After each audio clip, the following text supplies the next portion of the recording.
I'm Linda Brayman for Senior Moments, and it's summertime. Summertime, and the living's easy. Well, sometimes, but at least it's warmer, easier to get out and about without fighting the snow. What are you going to do this summer? Tend your garden? Go for a walk? So many things to do during summer. Just don't forget to watch Senior Moments. Not only is this month's show interesting and informative, but it will also give you an excuse to rest and cool down. Don't forget your iced tea. Senior Moments covers events and activities at senior centers in the Ann Arbor, Ypsilanti area, such as the Ann Arbor Senior Center, Turner Senior Research Center, the Pittsfield Senior Center, and the Ann Arbor Community Center. Also, the show provides valuable information for seniors on such issues as health, wealth, finance, and entertainment. The program premieres on the last Saturday of the month at 5 p.m.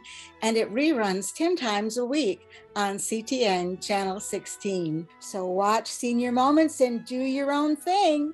And if anyone says, at your age, just tell them it's summer. Thanks for stopping by. I'm your host, Linda Brayman. I don't know about you, but I'm a little paranoid about scams and frauds perpetrated against us older citizens. So I am absolutely delighted to see Rich Coleman as our guest today. He is going to share some things about avoiding scams and frauds, as well as suggesting some resources and other information you need to know. Take notes if you want to. This is important stuff. Rich, welcome to Senior Moments. Well, thank you so much. Sorry? Thank you so much for the invite. You are welcome. I was going to say, we're so blessed that there are people like you watching out for our interests, and we sure appreciate that a lot. Would you share some of who you are and what you do with our audience? Yes, I will. It's so exciting to be a part of the Senior Moments program. And years ago, we were able to do a show as well with one of our good friends who we had so much fun talking about senior issues and scams and fraud and personal safety. But for me, I have been with Pittsfield Township for over 30 years. I came in from working in the arena of the HR department at Eastern Michigan University, and also work in juvenile corrections prior to that, and a children's psychiatric hospital. So we had a lot of skills that we brought to this position. And what the director at that time, his foresight to bring in a civilian who had this type of background, who could work with the community, who would not be impacted by short of force of certain personnel who are on the road of sworn officers, is to have someone who could work with the community and be here consistently. And we've literally been a part of the team here in the township, watching not only it grow up, but to be a part of all of these community initiatives to share information, personal safety, working with neighborhood watch groups, our schools, and our seniors and homeowners associations. I had heard about neighborhood watch groups before. What do you do with the neighborhood watch groups? What we do with the neighborhood watch groups, and this is the historical perspective that's been really interesting. When I first started, we were doing handout of flyers, going door to door by neighborhoods with creating block captains and neighborhood watch groups by subdivisions, by homeowners association groups. But through the evolution of technology and time, we can now reach over 60,000 residents with a few clicks. And that is through the email system, as well as next door, residents who are on Facebook groups, but a lot of our groups have websites and information that we can share with them, as well as receive information. So we're using the current technology to still be able to reach our residents, provide personal safety information on crime trends, as well as information in real time about emergencies. That is great. Hooray for technology when it works. Yes. Now, I'm very interested in hearing about some of the scams and fraud you've seen and dealt with. And I always wonder where these people are coming from. Is there a specific profile for scammers? Well, here's the interesting thing about scammers and what we've seen, not just locally, state, and nationally, but internationally. Working with the Crime Prevention Association of Michigan, we've been a part of that group our entire career. And it is law enforcement personnel working in crime prevention here in the state of Michigan, but also reaching out to work with information from the FBI, from the DEA, from all of the various sources to get information to us so that we could then synthesize it and give it out to our residents. And what we've seen, particularly with how these trends, as I say, of scams and fraud happen at the international level. So we've got these banks and locations all over the world where they're setting up to do scams and fraud over the internet. And just within the United States, there's a report by the consumer FTC called the Consumer Sentinel Report.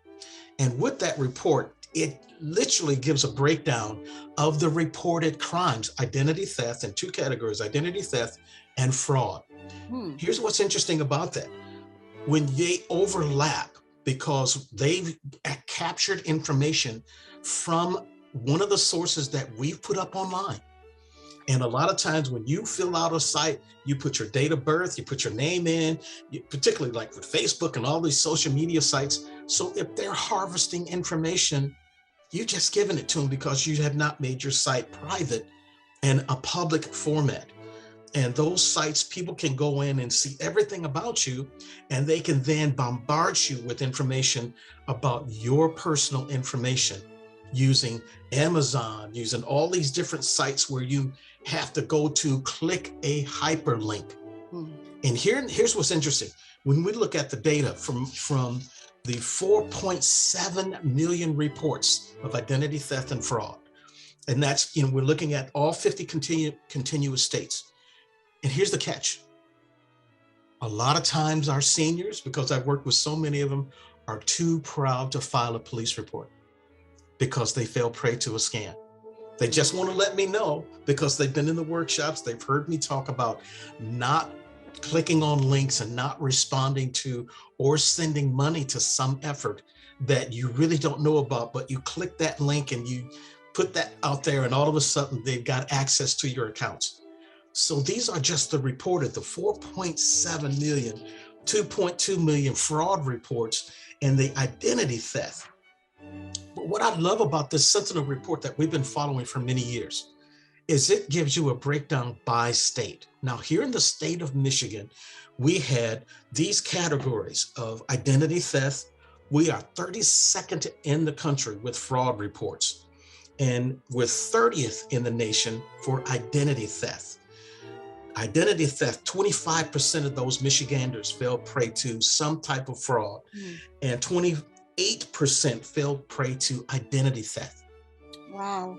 So I want everyone to get your pencil and paper out here. And Rich, could you tell us again some of the personal information we need to keep to ourselves? What should we not put on Facebook or any other site like that? First thing, you don't want to put your date of birth, and I have to sign up for various sites because I do a lot of monitoring, as well as my accounts that I have with my family are all private. But I never use the same date of birth. Some of them force you to have to put those in. But when you're dealing with your financial institution and those sites that you have to work with, and now most of them, and we're all moving to two-factor authenticating. And your banks, those groups that you work with, your financial institutions, and those entities that they have your secure information, they want to make sure it's you. And you want to make sure that you have that on your systems and checking. Now, there are password protecting programs that you have, and some of them force you to change your password every 30 days. The most used, and even still to this day, 1, 2, 3, 4, 5 is the most used password. Too easy to scam and to get access to. Oh, yes. And there are programs that you can get that will help you make sure that you secure your passwords, but change it. so that it does not stay the same, or it's not one that's so simply easily accessible. So first thing you want to do is make sure that you have strong passwords, numbers, symbols, uppercase, lowercase. Most of them require at least 8 categories or 8 items that you need to put in order to authenticate your password. And you want to make sure that you secure those. The other thing that we want to do is if you're using the social media sites, make them private so that only those who you are inviting into your site will get information. Believe it or not, Facebook, as large as it is, a lot of our teenagers have vacated and gone from Facebook. The majority of users on Facebook are between 25 and 75. And those entities, that's where they sell you information and they bombard you with all kinds of things because your site's public. So you want to make that private if you want to make sure that you secure your information. The other thing that we want to do is to make sure that when you are closing out the sites, close the browser. That means you want to click out of it when you're dealing with any financial information or personal information. Close the browser so that it cannot be traced. Now, here's the thing that's really important to remember. When we're in stores, we go to the airport and you have to access a public Wi-Fi, and your Wi-Fi system on your phone, your tablet or laptop is not secure. You're not sure which Wi-Fi you're tapping into. And there are mechanisms that you can put on your phones and on your tablets and your devices to make sure that you only use secure Wi-Fi websites. There was a report several years ago regarding the Starbucks and some of the locations that people will go to for Wi-Fi, and you can get a tablet literally you can get an app on your own device to share Wi-Fi, so anybody sitting next to you, you see everything that they're doing because now you're using their Wi-Fi. Yes. So those 3 are critically important to remember right off the top. Now, some other sites, just quickly and briefly, that besides your financial institutions, the doctors, right, is another. Yes, your financial institution. I just recently had to do that. And are there any others besides those 2 that it's okay to give the information to, as long as we know it's really them? Well, those, we're dealing with our financial institutions, our medical institutions. And what I love about the medical institutions, they make you create and do the 2-factor authenticating because of HIPAA. And your medical records are yours and yours only. And that information cannot be shared. But when you want to make sure that it's private, you want to make sure you follow all of the guidelines that they're requiring you to make sure that your information is secure. A lot of us who are working from home or working remotely, those entities with our businesses also require 2-factor authenticating and secure access to those sites. How do you recognize, what are some clues that you have just received a scam call? And then what should we do? Here's the thing that with the scam calls, and I encourage, when I do a lot of workshops and presentations such as this, to find those systems with your carrier that you can get to block robocalls. And phone calls, that is the #1 point of access. Last year alone, 3.8 billion robocalls were put out or recorded here in the United States. And when we think about how am I getting these calls? How am I getting these spam emails? The auto dialers or spoofing it's called spoofing, where they create or use the area code from the locations. And one in particular has always been the area code 202, which is in Washington. They'll say that they're with the US, with one of those entities in Washington, particularly the Department of Treasury, or somebody from Washington saying, you need to call this number back so that we can provide you with the correct information. And when you look at that number, and it's like, wait a minute, that's not where that number came from. And the devices that the programs that we can get on our phones, Comcast offers free for all subscribers, No More Robo. And you have to go into your account to get it set up, but it will block all of the spam phone calls that are not in your contact system. There are other types of programs on my personal devices. I have RoboKiller. And RoboKiller is another one that actually blocks any calls that are not in my contact list or calls that I've generated and expecting a call back. So those programs that are available now make it really a plus for consumers to stop the spoofing and the auto calling, and they're just auto dialing. You'll see 734, and they'll just go one digit at a time with a first three codes, and they just keep Well, the they get auto dialing somebody. just keeps happening. Yes, yeah, I can understand that. My policy is if I don't recognize the number, I don't answer it. If they really want to get in touch with me, they'll leave a message. Yes. I don't worry about anybody else. And Now, our phone carriers are doing a really good job, because this has been a huge issue with our elected officials in Washington, working with the Federal Trade Commission and all of the phone carriers to somehow, some way, to block these millions and billions of robocalls. yes. We know that we had the do not call registry. Doesn't really work. It's a great idea, but the scammers have figured out how to go around it. And that's what they're doing when they do auto dialing or spoofing. And that's what's really important for us to recognize. If your phone carrier now, Verizon, T-Mobile, a number of them have systems in place that will, when you click on this is a spam phone call or block it, it gets into their system. So it will help stop those calls from coming into your phone, but also other personnel who may be getting calls from that same number. Mm-hmm. Yes. Now, when should we call the police? Or if it's international, is that where we start, at least with the police? Well, here's the thing, that because I get a lot of calls from residents who get the types of calls that are very frightening. And one is the grandparents scam, where they call and say, and this is, again, they find the information on your Facebook page or your personal site. They got your grandson or granddaughter's name, and they will say that they've been in an accident and they need funds. They've got an attorney, but you need to wire money to help your grandson.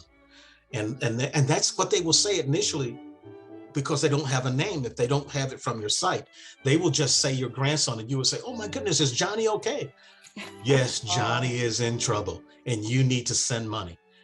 Those scam calls like that, if you don't send any money, that's not a crime. The moment you engage to go and get gift cards, you get some type of device, and these guys, they will hold you on the phone. And a lot of our vulnerable seniors who fall prey to this, they are frightened by the phone call itself that someone's in trouble. They will say, do not hang the phone up, because if you hang up, then I'm sending the police because you're in trouble. So they literally keep them on the phone, drive to go get gift cards, get the gift cards, put money on it, then they get the 16-digit code, and then the actual the three numbers, and they will then get all of that money from that gift card. You don't get anything back. There is the crime, when you've submitted money and you've done something like that. Off the top of your head, can you think of any other that you can tell us about that are specifically targeted for the senior citizens that we should watch out for? And those are suspicious emails. Any email that you get, particularly if there's one that I'm seeing a lot, Amazon. You've got an Amazon account, and even if you don't have one, you need to click the link in this email so that we can correct your account. That email is filled with malware. Do not click the link, because these guys can create and take screenshots and put information, images up to make it look like it's the real site. But if the hyperlink is there and you know you don't have an Amazon account, don't click the hyperlinks in any of the suspicious emails that are suspicious like that. Roll them into your junk folder. Yes, I noticed I get a lot of UPS emails telling me my package is ready to pick up, just click here. I didn't order anything, so that can be something to watch out for too. Now, is there anything else that you would like us to know about these things? I do, and one of the most important part about this is to make sure that you secure your information, and Mhm. to have systems in place in the case that you have some type of scam or fraud that shows up, that you call your banks to verify any information, get your credit report. If you're getting suspicious information saying that we're accessing your accounts or this has been spent on your behalf, get a free credit report. But if you've been a victim, the first thing you want to do is to file a police report. Mm. If you've been a victim of identity theft, we've had a lot of employment types of scams where people have harvested information and attempted to get unemployment on your behalf. File a police report, get your free credit report, and work with one of the 3 credit bureaus. You only need to contact one with the police report number stating that you've been a victim of identity theft. It triggers to all of the other Mm. carriers, so they all know, and they're now monitoring your file. So your credit history is so important to us all, but you want to make sure if they do get access to creating and opening up accounts, it could be phones or utilities or something along that line, particularly with, we're seeing a lot of emails and postcards right now about updating your deed. Oh. Those companies that are sending this information out, they are not connected with your financial institution.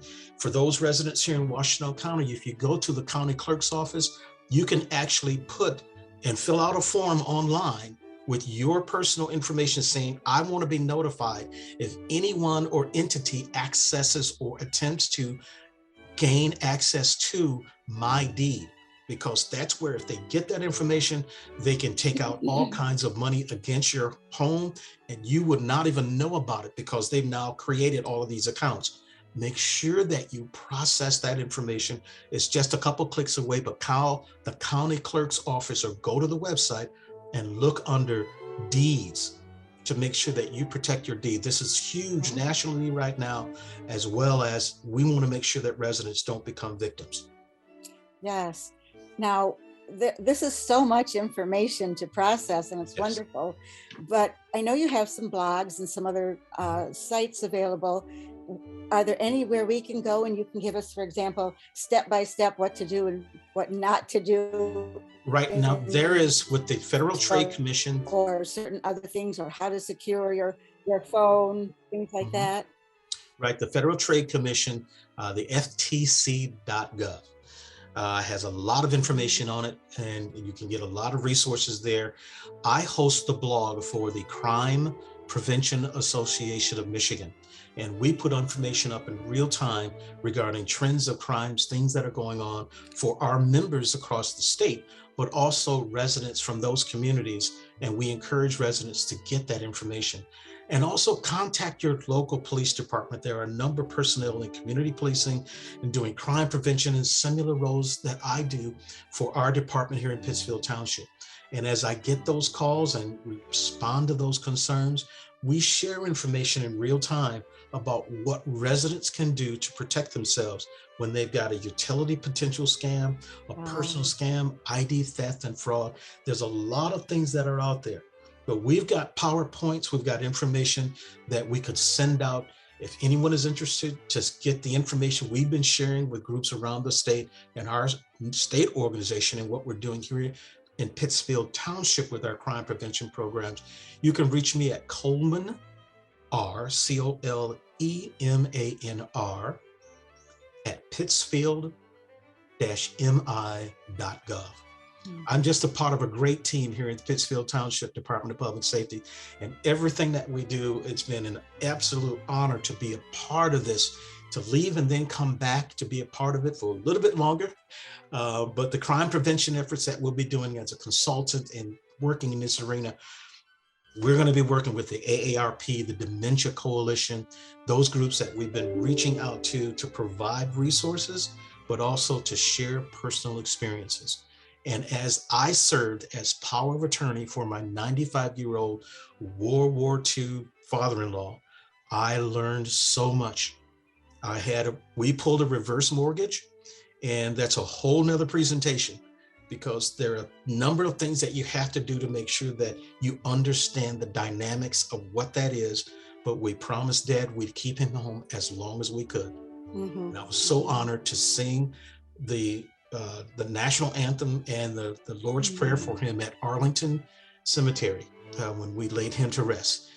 He was a captain in World War II, working right alongside Eisenhower. Oh, At 95 years old, he was blessed to be with us for many great years. oh, wow. And so we That's worked very wonderful. closely with the VA benefits and all of those things to help him. But for me, it was a huge learning curve for not only for my family, but for me and the things that I can now share with our community. Thank you so much for this opportunity. Oh, gosh, thank you. Thank you for everything you do, and thank you so much for being on our show. And to our audience, thank you for tuning in. I don't know about you, but this was so helpful to me, and I've got pages of notes. They're not in any order, but I really feel I need to visit this program again and really listen and take better notes. It was so helpful, and I'm sure it was for you too. I'm going to watch it over and over again until I get all the information that I need. And you can too. You can get it on YouTube and other places that which we tell you about usually. All of you, final comments here.